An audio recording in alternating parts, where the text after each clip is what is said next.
Hello everybody, welcome back to the workshop. So in this video, I'm going to show you how to make up our heart hooks that we sell over at our website, blacksmithpdfs.com. Be sure to check the link in the description if you have interest in purchasing some of these hooks. I'm going to be demonstrating a set of three, doing 3 hooks at once here to just show you how quickly you can make these for a loved one. Now, to talk real quick about some of your options here. You can dome these lobes to give this a little bit more dimension if you would like. I suggest leaving it kind of flat so that way you have a place to put a screw to be able to hang these on a board or directly on the wall. Now, you can also incorporate that somehow, say like a Phillips head screw. This is my intention to do. A Phillips head screw right in the middle with it turned just right so it looks like a plus, and then stamp lettering on either side for the initials of whoever you would like, your significant other or loved one, or consequently your customers if you are selling these. So pretty simple. We're going to take this up, we're going to heat them up one at a time here, and the goal is I want to show you how easy it is to make up 3 of these. Very quick, very rapid succession. So you don't have to have a coal forge for this. That's not a necessity, but you will want a nice forge. You can do this in a small soup can forge. Really, this is a perfect beginner project just for about any skill level. It's really nice and easy to make. If you're going to be making a lot of these, say to sell at a craft show or something of that nature, I would highly suggest just making a jig for these and fixture them. So this way you can make them very, very rapidly and quickly. We will, however, be using a cone in the hardy hole of the anvil, and this is just 1 inch around to establish our hook part after we're done rolling over the tip. So this is done, already heated up. What we're going to do is we're going to roll it away from the front, the tip, right on around. We're going to snug that right on down. However tight you roll this is really all up to you, how you would like the finished portion of your hook to look. So now I will throw up this, and we will bend this right around. Similarly, you could do this with a 1 inch rod just locked in the vise. And there we go.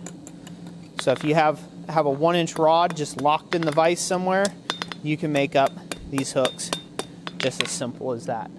So there's 1 hook completed already. I'll grab another one, throw it in there.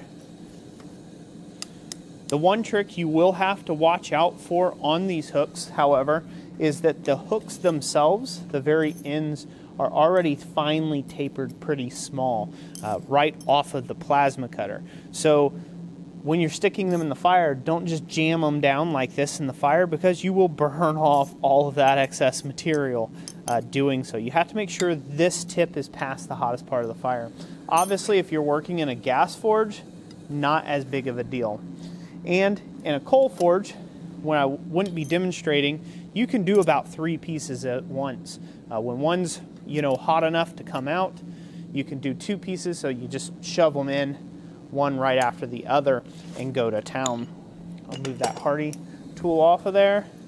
I'll get this one stuck on the fire to heat up, pull the next one out, and away we go. Again, I'm going to bend that away from my front, and then we'll roll this up. Really, the key here is just consistency. Whatever you chose for this one, you could want to maintain that level of consistency for the other ones as well. It just makes the hooks look better. You may find that you may like one better than the others. This one rolled up a little tighter than the other one, but still looks pretty good. Also, a real quick brush and then just dropping these into some vegetable oil is a great way to finish them. Really great way of finishing them. That's a pretty low cost method and low time intensity. Again, if you're selling these at a craft show or craft fair, that can be very valuable to you. Let's get this. This is heated up. It's not as hot as I normally would like my material to be, but it's hot enough. We can go ahead and roll this on around and do what we need to for our purposes. And right around our jig we go. There you go.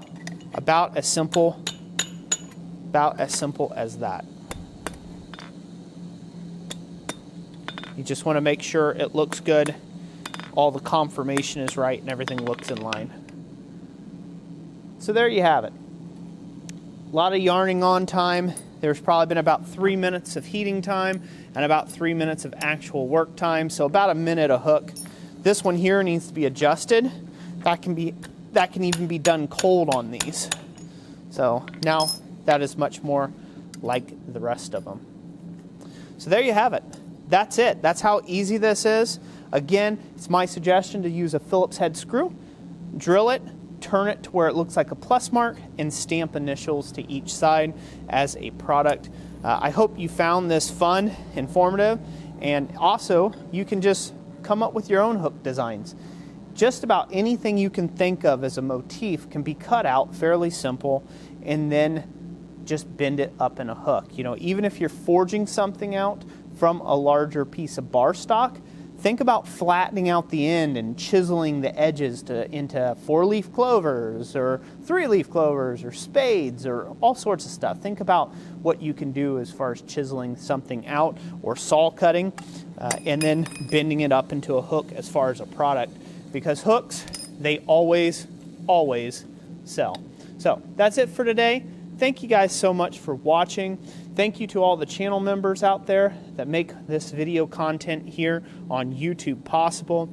And if you would like to get in on supporting me in that way, you can join the other fine channel members that you see on the screen. And that also leads to great big discounts too over at our website, blacksmithpdfs.com, where we do sell these blanks. So that's it. God bless. We'll catch you on the next one. Thanks for watching.